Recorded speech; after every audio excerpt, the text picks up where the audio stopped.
Donc aujourd'hui, je vous embarque avec moi pour approfondir ce thème sur la légitimité. Et donc on va partir dans un petit voyage à la fois extérieur et intérieur, parce que je vous embarque avec moi sur le paddle. Donc d'abord je vais me mettre à l'eau et puis je vais reprendre la vidéo juste après.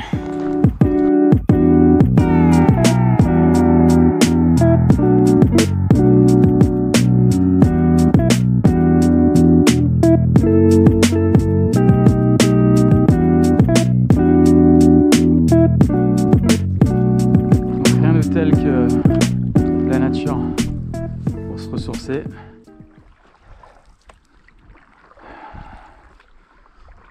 La nature est divine.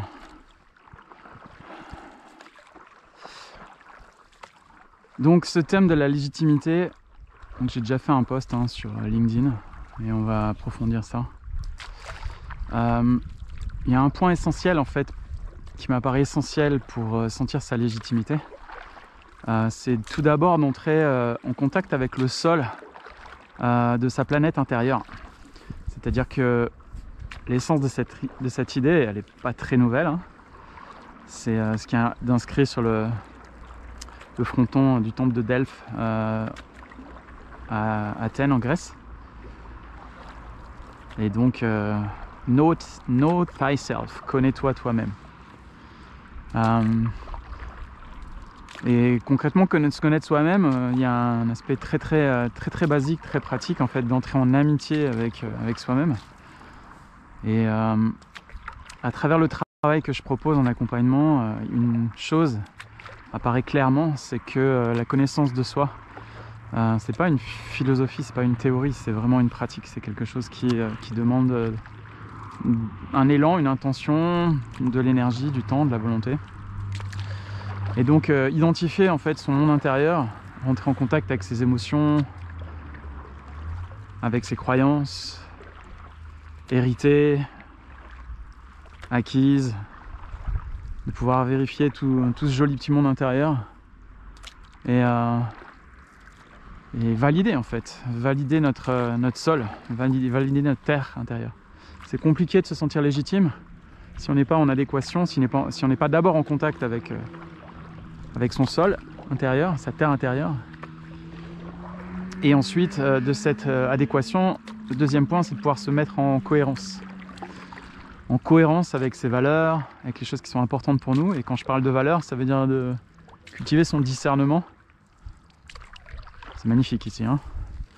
Cultiver son discernement, c'est-à-dire de pouvoir véritablement regarder en soi si les croyances qu'on a aujourd'hui, elles sont encore d'actualité. Parfois on a hérité de choses que la société nous a inculquées, que nos ancêtres nous ont inculquées, notre génération, notre lignée, notre famille. Et l'idée c'est de prendre le temps dans un premier temps de vérifier, de valider ça. Et donc ça pose un double mouvement en fait. Il y a cette légitimité qui est tablée sur une validation intrinsèque. Et puis il y a la réalité extrinsèque. Donc c'est ces croyances, ces pensées qu'on a héritées et qui viennent pas forcément s'aligner avec la personne qu'on est devenue aujourd'hui. En France, on a une tendance assez flagrante par rapport à la culture anglo-saxonne à mettre une grosse emphase sur les validations, les certifications, les diplômes. Et il y a un point qui m'apparaît essentiel en fait, c'est que ta légitimité, elle est connectée à ta compétence.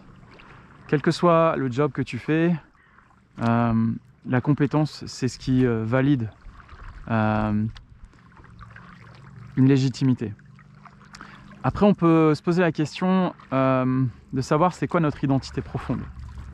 C'est-à-dire que si je ne suis pas très au clair avec mon identité profonde, je vais peut-être avoir développé une compétence technique, mais au fond de moi, il y a quelque chose qui ne sera pas aligné, quelque chose où je ne serai pas en adéquation avec une essence.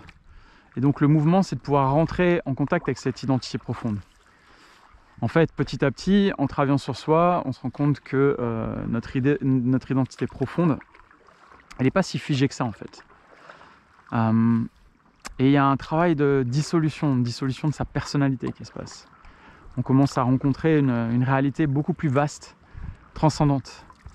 Et on commence à décentrer en fait le mouvement de son petit moi vers une conscience plus expansée. En fait, il y a une base au niveau de la légitimité qui est que, en essence, il n'y a rien sur quoi je peux me reposer. Les bouddhistes ont nommé ça sous la forme du non-soi, anatta. C'est également directement relié à l'impermanence de toute chose. C'est-à-dire que une réalité cosmique, c'est que tout ce qui est composé est voué à se décomposer. Ce qui fait qu'en fait, en entrant en adéquation avec cette réalité-là, en dissolvant en fait cette identité factice qu'on s'est construite par éducation ou voilà, par défaut, par modélisation selon l'environnement dans lequel on a grandi, on commence à rentrer en contact avec une réalité qui est qu'il n'y a rien ultimement sur lequel je peux reposer ma sécurité. Et en essence, la véritable sécurité, elle naît de cette possibilité d'être en paix avec le fait qu'il n'y a rien sur quoi je peux vraiment reposer mon identité. À partir du moment où j'arrive à générer une sécurité qui